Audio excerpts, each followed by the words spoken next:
छत्रपती संभाजीनगर शहरातील छावणी परिसरातून एक धक्कादायक घटना समोर आली आहे। एका सेवानिवृत्त लष्कर जवानाला तब्बल 1,18,00,000 रुपयांचा गंडा घालण्यात आलाय।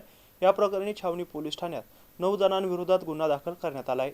छत्रपती संभाजीनगर शहरातील भावसिंगपुरा परिसरात राहणारे सेवानिवृत्त लष्कर जवान अरुण रामराव सानप यांची त्यांच्याच परिचयाच्या व्यक्तीने तुमची पॉलिसी मॅच्युअर करून देतो, आणखी नवीन योजनेचा लाभ करून देऊ अशा अनेक फसव्या योजनांसाठी त्यांनी सानप यांच्याकडे वेळोवेळी पैशांची मागणी केली। तर सानप यांनी देखील त्यांच्या भूलथापाला बळी पडत तब्बल 1,18,51,000 रुपये त्यांना दिले।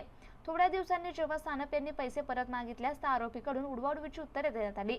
तर आपली आर्थिक फसवणूक झाल्याचं कळताच सानप यांनी छावणी पोलीस ठाण्यात तक्रार दाखल केली। तर त्यांच्या तक्रारीवरून रणजित सिंह, अभिषेक मेहता, मल्होत्रा, चटवणी, चतुर्वेदी, राजपूत, राधेश्याम शर्मा, जोशी आणि चौधरी अशा 9 जणांच्या विरोधात गुन्हा दाखल करण्यात आलाय। तर पुढील तपास छावणी पोलीस ठाण्याचे पोलीस निरीक्षक दिलीप ठाकूर हे करतायत।